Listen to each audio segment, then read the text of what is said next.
Friends, Namaskar. I am Grijesh Kumar with a new video. You are welcome in this video. Friends, this video is based on remaining part of previous video which has been created for TET English preparation. Here question number 31 is given as WB Yeats used Byzantium as a symbol of.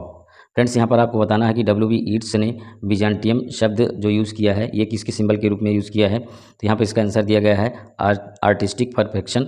Artistic perfection के लिए इन्होंने use किया है। So correct option is D. Question number 32. Question number 32 is in which poem does the title of Akevi's novel Things Fall Apart occur? ये यहाँ पर थोड़ा सा मिस्टेक है, ये fall apart occur है। तो यहाँ पर आपको बताना है कि in which poem does the title, यहाँ Akevi's की जो टाइटल ये है नॉवेल की Things Fall Apart occur, ये किससे रिलेट करती है। तो यहाँ आंसर दिया गया है the second coming. So correct option is D. Next question पर जाने से पहले थोड़ा सा यहाँ पर इसका एक्सप्लेनेशन देख लेते हैं। द टाइटल थिंग्स फुल, यहाँ भी मिस्टेक है। Fall apart by Achebe's was taken from a poem by WB Yeats called the second coming. The specific lines it references are things fall apart, the center cannot hold mere anarchy enclosed upon the world। इसका ये explanation दिया गया है। Next question number 33 is given here. Question number 33 is as follows. Yes, question number 33 is point out the active voice of the following sentence। यहाँ पर एक sentence दिया गया है जो कि पैसिव वॉइस में दिया गया है।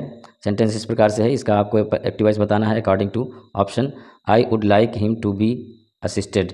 ये सेंटेंस जो है पैसिव वॉइस में दिया गया है, इसका एक्टिव वॉइस आपको बताना है। तो यहाँ पर इसके लिए दिया गया है active voice I would like you to assist him. So correct option is D.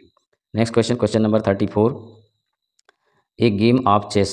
The second section in the Waste Land is also the title of a play to which T.S. Eliot refers in his notes। That play was written by. ये play किसके द्वारा लिखा गया है ये आपको बताना है। तो यहाँ पर इसका आंसर दिया गया है टॉमस मिडल्टन के द्वारा ये लिखा गया है। So correct option is D.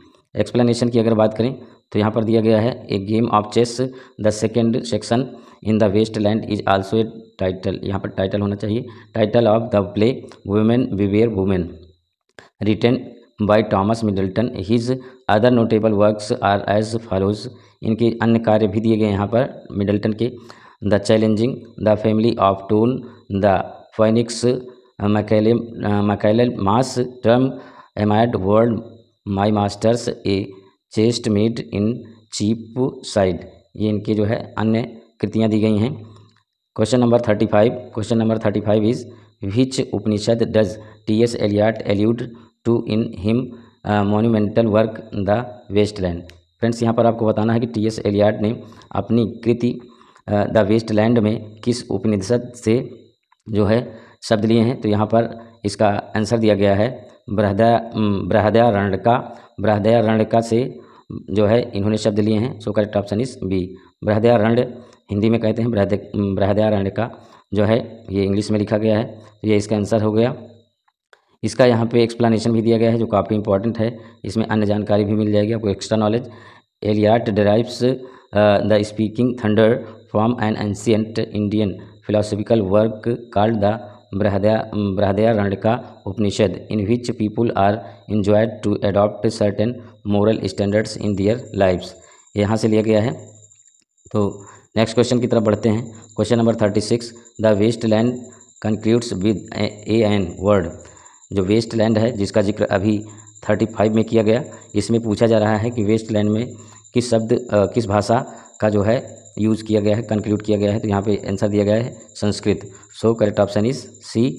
Next question number 37, imagism as a literary movement is associated with. Imagism यानी कि प्रतिबिंबवाद जो होता है ये किस लिटरेरी मूवमेंट से एसोसिएट करता है, मतलब कि किस व्यक्ति से ये एसोसिएट करता है। यहाँ पे इसका आंसर दिया गया है T.E. Hulme. So correct option is D. Next question पर जाने से पहले यहाँ पर इसका एक्सप्लेनेशन देख लेते हैं एक्स्ट्रा नॉलेज के लिए। Though Ezra Pound is regarded as the founder at imagism. यद्यपि एजरा पाउंड को इमेजिज्म का फाउंडर माना जाता है, फिर भी the moment was rooted in ideas first developed by English philosopher and poet T E. Hulme. लेकिन टी.ई. हेल्मी ने जो है, जो कि फिलासफर और पोएट रहे हैं, इन्होंने इस आइडिया को डेवलप किया।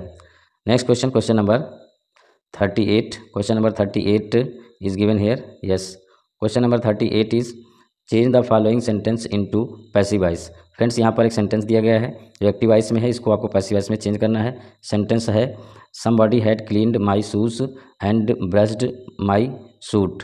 इसका आंसर देख लेते हैं। यहाँ पर दिया गया है my shoes had been cleaned and my suit brushed. So correct option is D. Question number 39। Question number 39 is Robert Frost was. Robert Frost कौन थे, यहाँ पर बताना है। तो इसका आंसर दिया गया है an American poet settled in new England. ये अमेरिका के एक पोएट थे जो इंग्लैंड में आकर सेटल हो गए थे। सो करेक्ट ऑप्शन इज डी। थोड़ा सा अधिक जानकारी के लिए यहाँ पर एक्सप्लेनेशन भी पढ़ लेते हैं। Robert Frost was an American poet who settled in new England. Robert frost जो थे वो अमेरिका के थे, लेकिन ये इंग्लैंड में आके बसे। He was only poet to receive 4 Pulitzer prizes for poetry. ये ऐसे कवि थे, एक मात्र कवि थे जिन्होंने 4 पुलित्ज़र प्राइज जीते थे पोएट्री के लिए। And awarded the congressional gold medal in 1960। और 1960 में इनको गोल्ड मेडल, स्वर्ण पदक भी मिला था फॉर हिज पोएटिक वर्क, इनके पोएटिक वर्क के लिए। On July 22, 1961 Frost was named poet laureate of Vermont. Frost को वर्मॉन्ट का जो है पोएट लॉरेट भी, महाकवि भी जो है नामित किया गया। बढ़ते हैं नेक्स्ट क्वेश्चन की तरफ। Question number 40। Stanley Webber in the birthday party pretends to be a one time. यहाँ पर आपको स्टैनली वेबर के विषय में बताना है। तो यहाँ पे इसका आंसर दिया गया है पियानिस्ट, यानी कि who plays piano is called pianist. Pianist का इन्होंने प्रिटेंड किया। So correct option is D. यहाँ पर इसका एक्सप्लेनेशन भी दिया गया है। Stanley Webber in the birthday party pretends to be a pianist, piano player. The birthday party 1957, ये 1957 में लिखा गया था। Is the first full length play by Harold Pinter, first published in London by Encore publishing in 1959। ये जो है 1959 में जो है पब्लिश हुआ था। Next question, question number 41। Question number 41 is the 4 humours in Ben Jonson's time were. Very important है TGT के लिए। यहाँ पर बताना है कि जो 4 ह्यूमर होते हैं अकॉर्डिंग टू बेन जॉनसन, वे कौन कौन से हैं। यहाँ पर इसका आंसर देख लेते हैं। दिया गया है इसका answer blood, phlegm, yellow bile and black bile. ये जो है 4 तत्व होते हैं। So correct option is D. Extra knowledge के लिए यहाँ पर एक्सप्लेनेशन भी इसका देख लेते हैं। The 4 humours in Ben Jonson's time were blood, phlegm, yellow bile and black bile. Each was linked with one of the 4 elements of earth, air, fire, water. यहाँ पर ये 4 और बताए जा रहे हैं जो इसी से रिलेट करते हैं, और इससे रिलेट करने वाले 2 और हैं, 4 और हैं। 2 of the qualities hot, cold, wet and dry, ये क्वालिटीज़ की बताई गई है। बढ़ते हैं नेक्स्ट क्वेश्चन की तरफ। Question number 42। Who is sick of self love in Shakespeare's twelfth night. Shakespeare की रचना ट्वेल्थ नाइट में सेल्फ लव का शिकार, का बीमार कौन होता है, यहाँ पर आंसर करना है। इसका आंसर देखते हैं। यहाँ पे 42 के लिए यहाँ आंसर दिया गया है इसका। यस, यहाँ पे ऑप्शन दिए गए हैं, ऑप्शन से आपको आंसर करना है। यहाँ पे आंसर दिया गया है Malvolio. So correct option is A. Explanation भी दिया गया है, यहाँ पर थोड़ा सा पढ़ लेते हैं एक्स्ट्रा नॉलेज के लिए। Malvolio is sick of self love in Shakespeare's love twelfth night. Malvolio जो है शेक्सपियर की रचना ट्वेल्थ नाइट में सेल्फ लव के रूप में होता है। The line O you are sick of self love Malvolio and taste with a distempered appetite has been taken from twelfth night act first scene 5 से ये ली गई है। क्वेश्चन नंबर 43 यहाँ पर दिया गया है। The sleepwalking scene occurs in. Sleepwalking scene ये कहाँ से कहाँ पर आती है, यहाँ पर बताना है। तो इसका आंसर दिया गया है मैकबेथ की लाइन है। So correct option is B. इसका एक्सप्लेनेशन भी दिया गया है। एक्स्ट्रा नॉलेज के लिए आप यहाँ पर ध्यान से आप सुन सकते हैं और इसको पढ़ भी सकते हैं। The sleepwalking scene occurs in Macbeth. Lady Macbeth has gone mad like her husband, she can not find any rest. यहाँ लेडी मैकबेथ जो होती है ये पागल सी हो जाती है और सोते हुए भी ये चलती रहती है, और इसके हस्बैंड जो होते हैं वो भी पागल से हो जाते हैं, उन्हीं की तरह ये भी बिहेवियर करती है। But she is suffering more clearly from A psychological disorder. और इसको जो है मनोवैज्ञानिक जो है विक्षिप्त हो जाती है मनोवैज्ञानिक तरीके से। और यहाँ पे दे रहे हैं that causes her as she sleepwalk, और इसी कारण वो सोते हुए भी चलती है। To recall fragments of the events of the murders of Duncan, Duncan जो राजा होते हैं, इनके मर्डर जो हत्यारे होते हैं उनकी घटनाओं को भूलने का प्रयास करती है बैंको और Lady Macbeth. Question number 44, where does the third act in Arms and the Man take place. ये जो रचना है आर्म्स एंड द मैन, ये किस स्थान पे होती है आपको बताना है। तो इसका आंसर यहाँ पे दिया गया है library, so correct option is A. Explanation भी इसका दिया गया है यहाँ पे, the third act takes place in the library. तीसरा जो एक्ट है, थर्ड एक्ट है, ये लाइब्रेरी में घटित होता है। There are few books and the furnishings are less than impressive. The play begins in a small town near the Dragoman pass नामक स्थान पर, जो कि बुल्गारिया में है, वहाँ पर यह घटना होती है। और यहाँ पे दे रहे हैं in the bedroom of a young women named Raina Petcop, इसके रूम में यह घटना होती है। Question number 45, choose the correct forms of the verb given in brackets. Bracket में जो वर्ब दी गई है इसके लिए आपको करेक्ट फॉर्म जो है ऑप्शन से चुनना है। तो यहाँ पर इसका आंसर दिया गया है to wake, here and beating, ये हो जाएगा। So correct option is C. Question number 46 is Dryden's all for love is a retelling of Shakespeare's. Dryden की रचना ऑल फॉर लव, ये किसकी शेक्सपियर की किस रचना की रिटेलिंग है। तो यहाँ पे आंसर दिया गया है Antony and Cleopatra, so correct option is A. Question number 47 is as follows, yes. Question number 47 is as follows, yes. Dryden's all for love is written in, Dryden की रचना ऑल फॉर लव ये किस विधा में लिखी गई है आपको बताना है। तो यहाँ पे इसका आंसर दिया गया है blank verse, so correct option is B. यहाँ पे एक्सप्लेनेशन भी देख लेते हैं एक्स्ट्रा नॉलेज के लिए। Dryden's all for love is written in blank verse. Dryden was an English poet, literary critic, translator and playwright who was appointed England's first poet laureate in 1668। यहाँ पर बहुत बढ़िया जानकारी मिल रही है कि जो ड्राइडेन थे ये एक आलोचक थे, अनुवादक थे और नाटककार थे, और इनको 1668 में इंग्लैंड का पहला राजकवि घोषित किया गया था ड्राइडेन को। तो यहाँ पर एक्स्ट्रा नॉलेज आपको मिल जाता है। Question number 48, identify the correct sentence. यहाँ पर आपको सिंटैक्स के आधार पर करेक्ट सेंटेंस बताना है। इसके लिए यहाँ पर करेक्ट सेंटेंस दिया गया है, she entered the room without knocking on the door. वैसे ये ऑन द डोर जो दिया गया है, कमेंट के माध्यम से आप बताएं कि ऑन द डोर होना चाहिए कि एट द डोर होना चाहिए। कमेंट के माध्यम से आप बताएंगे। इसका जो करेक्ट ऑप्शन दिया गया है सी दिया गया है।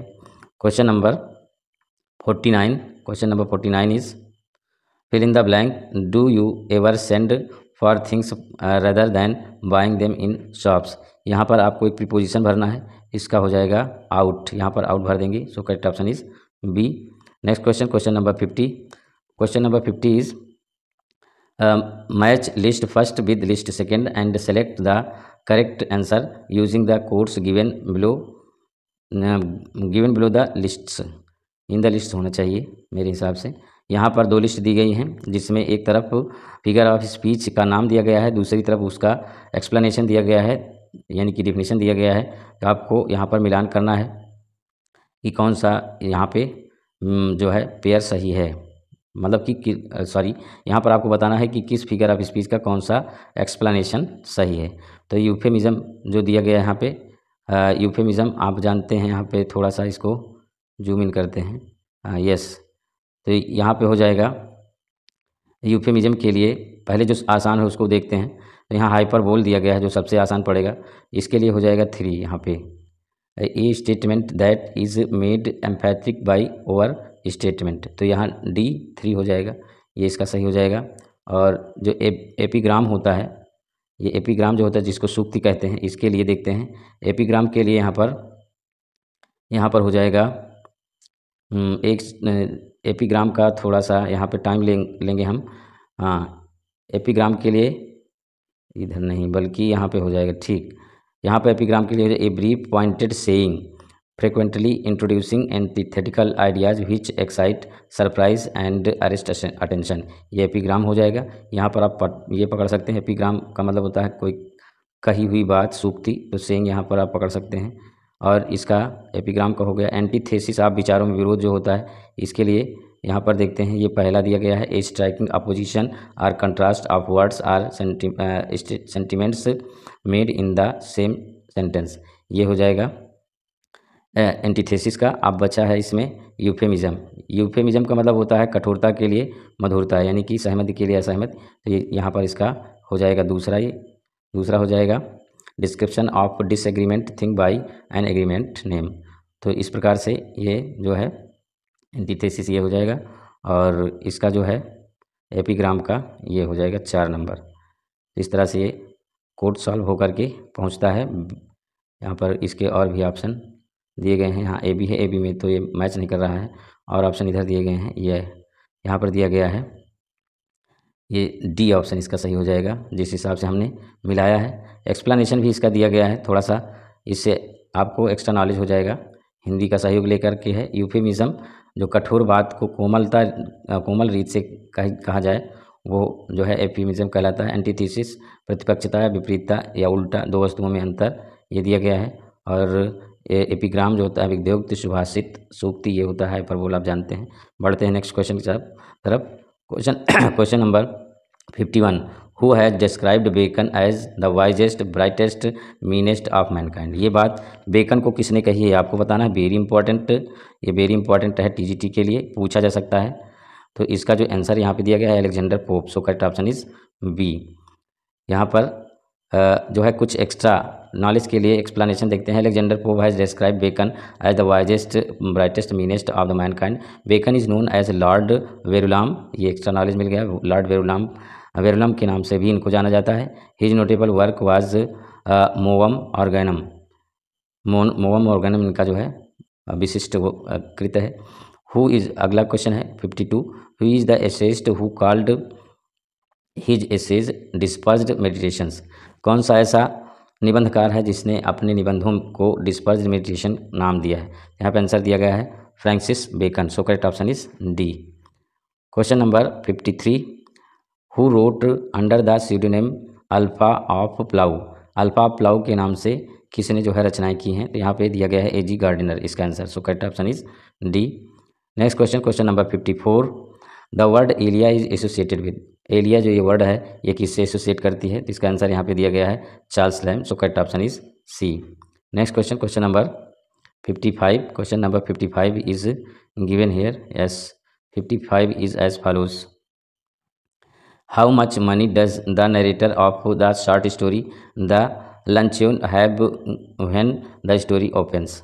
यहाँ पर आपको आंसर करना है, कौन सा आंसर यहाँ पे सही होगा। तो 80 फ्रैंक्स इसका सही आंसर होगा, so correct option is B. Question number 56, question number 56 is who is credited for pioneering the historical novel. Historical novel का पायनियर किसको माना जाता है, किसको क्रेडिट जाती है। तो यहाँ पे आंसर दिया गया है Walter Scott, so correct option is C. Next question number 57, question number 57 is the phrase 2 inches of ivory is used for the plots of.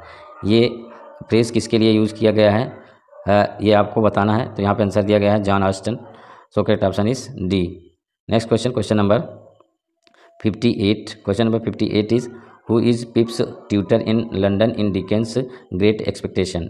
यहाँ पर आपको बताना है पिप का ट्यूटर कौन है। आंसर दिया गया है Matthew Pocket, so correct option is D. Next question number 59, question number 59 is as follows. Yes, 59, question number 59 is Fielding's Joseph Andrews parodies. Fielding Joseph Andrews की पैराडीज जो हैं ये किससे रिलेट करते हैं, यहाँ पर आपको बताना है। तो ये पामेला दिया गया है, so correct option is C. Explanation इसका देख लेते हैं थोड़ा एक्स्ट्रा नॉलेज के लिए, इसको थोड़ा जूम आउट करते हैं। यहाँ पे दिया गया है Shamela Andrews novel by Henry Fielding published order the pseudonym Conny Keyber in 1741।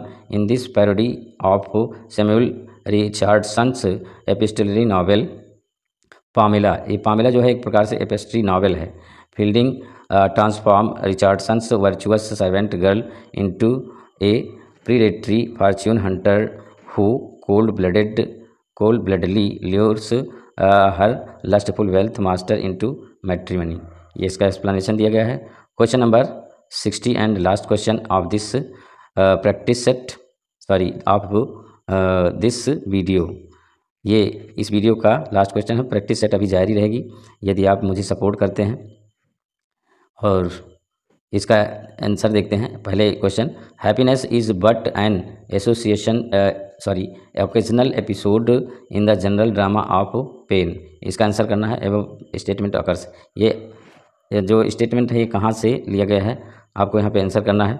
इसका आंसर दिया गया है द मेयर ऑफ कास्टर ब्रिज। द मेयर ऑफ कास्टर ब्रिज से लिया गया है। So correct option is C.